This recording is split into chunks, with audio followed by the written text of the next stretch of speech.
बड़ी मजेदार बात है कि अयोध्या की लोकसभा सीट पर हमें वांछित सफलता नहीं मिली और उसको लेकर इनके चेहरों के ऊपर जो चमक दिखाई पड़ती है, ये अपने आप में राजनीतिक विश्लेषकों के लिए एक फूड फॉर थॉट है। क्योंकि इस प्रकार का एक वातावरण इस देश में बनाया गया कि एक वर्ग के लिए all eyes should be on Rafah, चाहे किसी को पता हो रफा है क्या, कहां है ये ना पता हो, पर दूसरे के लिए all eyes should not be on Ayodhya. परंतु मैं ये भी बताना चाहता हूं सभापति महोदय, ये लोग समझ नहीं पाए। अयोध्या में जब हमें वांछित सफलता नहीं मिली तो हमारे विरोधी बता क्या रहे हैं? देखिए साहब, आप अयोध्या हार गए, बस्ती हार गए, प्रयागराज हार गए, चित्रकूट हार गए, नासिक, रामटेक और रामेश्वरम, यानी भगवान राम से जुड़े सारे स्थलों के बारे में बता रहे हैं कि यहां भारतीय जनता पार्टी को वास्तविक, जैसे कई तो ऐसी सीटें थी रामेश्वरम कभी नहीं जीते थे। परंतु महोदय मैं कह रहा हूं, ये समझ नहीं पाए प्रभु की लीला क्या है। जो लोग ये कहते थे कि राम हुए नहीं, इसका सबूत दो, वो उत्तर से दक्षिण तक राम से जुड़े स्थानों का सबूत दे रहे हैं कि अयोध्या भी राम से जुड़ी थी, बस्ती भी जुड़ी थी, प्रयागराज भी था, रामटेक भी था, रामेश्वरम भी था।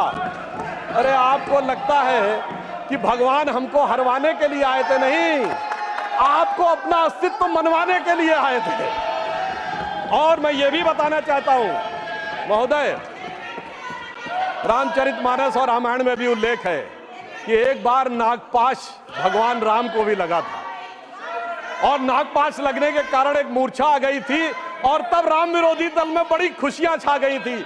मगर वो प्रभु की लीला का हिस्सा था, सिर्फ हनुमान जी को अपनी शक्ति याद दिलाने के लिए। और ऐसा पहली बार नहीं हो रहा है, ऐसा पहली बार नहीं हो रहा है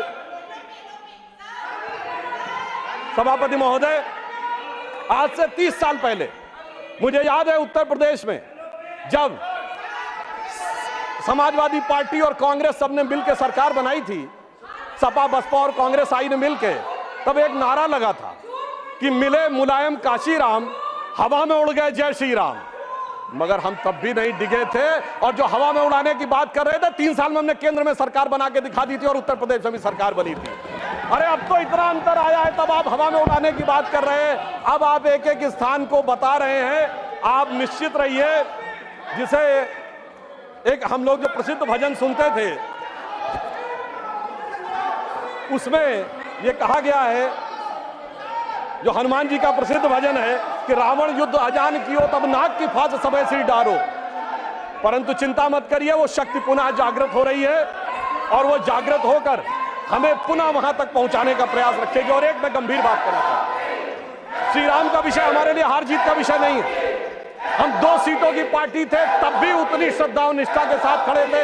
हम 86 सीट पे भी वैसे ही खड़े थे, 120 पे वैसे ही खड़े थे, 182 पे वैसे ही खड़े थे, 282 पे वैसे ही खड़े थे, 303 पर वैसे ही खड़े और 240 पर भी वैसे ही खड़े हुए हैं। आपके लिए चुनावी हार जीत का विषय होगा, हमारे लिए चुनावी हार जीत का विषय नहीं है।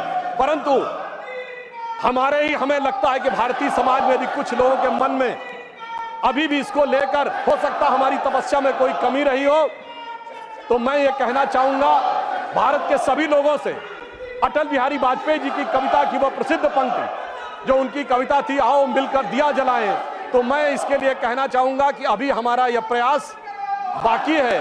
तो एक पंक्ति उनकी मैं कोट करना चाहता हूं जो आज की परिस्थितियों में बहुत समीचीन लगती है कि आहुति बाकी यज्ञ अधूरा, आहुति बाकी यज्ञ अधूरा, अपनों के विघ्नों ने घेरा, अंतिम जय का वज्र बनाने नवदधीच हड्डियां गलाएं, आओ मिलकर दिया जलाएं।